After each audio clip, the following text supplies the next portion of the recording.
So welcome बडी।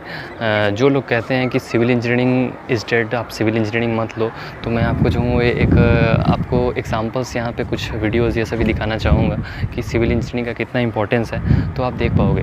तो सबसे पहला जो है वो मेरे सामने आपको जो है वो ये दिखाई दे रहा है, ये जो वाला जो स्ट्रक्चर, इसे कहते हैं water tank. Okay, overhead water tank. तो देखो ये जो है वो सिविल इंजीनियर्स कंस्ट्रक्ट करते हैं। ओके, और आप इसकी देख सकते हो, अगर आपको कैपेसिटी दिखाई दे रही हो कि 4.5460, ओके, ऐसा कुछ लिखा हुआ है, तो इतना लीटर्स। ओके, तो लगभग जो है ये 4,54,600 लीटर्स की कैपेसिटी है इसकी। ओके, तो ये जो है वो सिविल इंजीनियर्स का काम होता है।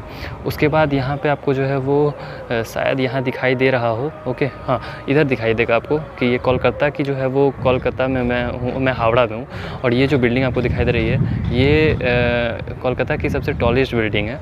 द 42 इसकी जो है वो नाम है। तो ये भी जो है वो सिविल इंजीनियर्स ही मीन्स सिविल इंजीनियरिंग के ही अंडर में आता है। यहाँ पे आपको कुछ ये जो ओवरहेड टैंक के पीछे जो कंस्ट्रक्शन दिखाई दे रहा है वो भी है, और थोड़ा दूर पे जो है मैं आपको यहाँ पे ये जो दिखाई दे रहा है ना वाटर वाला, ये, हाँ, यहाँ पे जो है ये, तो ये वाटर वाला रिवर है एक्चुअली। तो ये रिवर में जो बोट्स चलती हैं, ओके, और उसकी जो साइड की जो रिवर की काम होता है, तो वो भी सिविल इंजीनियरिंग का ही काम है। और यहाँ पे जो है अभी कंस्ट्रक्शन कुछ चल रही है, वो भी आपको दिखाई दे रही होगी।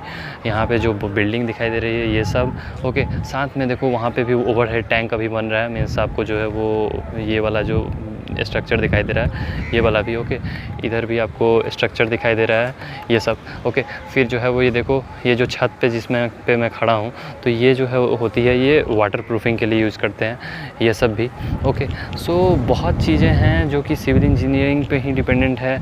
जितने भी मल्टी स्टोरेज बिल्डिंग आपको दिखाई देती हैं वो सभी जो है वो सिविल इंजीनियर्स ही बनाते हैं। ओके, उसके बिना जो है वो नहीं आप एक्सपेक्ट कर सकते हो कुछ भी। ओके, और साथ ही में जो है वो कुछ GIS का भी पोर्शन होता है। ओके, उसके बाद जो है वो आप डिज़ाइनिंग के साथ जो ट्रांसपोर्टेशन होता है, यहाँ पे तो मेरे जो है आसपास ट्रांसपोर्टेशन की कुछ भी नहीं है, लेकिन ट्रांसपोर्टेशन का जो रोड्स एंड हाईवेज़ होते हैं, जो रेलवे होती है, वो सब भी जो है वो सिविल इंजीनियर्स ही बनाते हैं।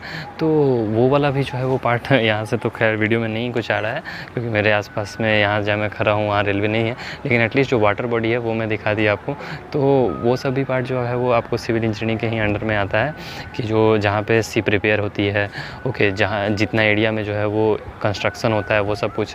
तो इतना वाइड एप्लीकेशन है। मैं मतलब जहाँ पे खड़ा हूँ, अगर उसको जो है वो आपको एक बार वीडियो दिखा दूँ, ओके, तो ये जो पेड़ पौधे हैं इसको छोड़ दें अगर, तो जो मैक्सिमम चीज़ें जो आपको यहाँ पे दिखाई दे रही हैं, ओके, तो जो भी कंस्ट्रक्शन से रिलेटेड है वो सभी सिविल इंजीनियरिंग के ही अंडर में आता है। ओके, अब आप देख सकते हो कि कितना वाइड एप्लीकेशन है। वहाँ पे आपको जो है वो एक चिमनी दिखाई दे रही है, ओके, ये देखो आप, चिमनी है। तो ये जो इन्वायरमेंटल पॉल्यूशन का जो है ना, ये इन्वायरमेंटल का भी जो क्षेत्र है वो सिविल इंजीनियरिंग के ही आता है। ये वाली जो आपको दिखाई दे रही है ना, दो इधर और इधर ये वाली, तो ये दोनों भी जो है वो इन्वायरमेंटल इंजीनियरिंग का जो है वो सिविल इंजीनियरिंग के ही अंडर में आता है। तो इतना वाइड एप्लीकेशन है। तो आप ऐसा नहीं कर सकते कि सिविल इंजीनियरिंग डेड हो चुकी है। सिविल इंजीनियर्स की अभी बहुत रिक्वायरमेंट है, और इंफ्रास्ट्रक्चर जहाँ भी डेवलप होगा तो वहाँ जो है वो सिविल इंजीनियर्स की रिक्वायरमेंट होगी ही होगी। ओके, तो इसीलिए ये कहना कि सिविल इंजीनियरिंग डेड हो चुकी है is means a very stupid statement. So thanks for watching, and definitely if you are opting for civil engineering then you should go for it. So thanks for watching the video.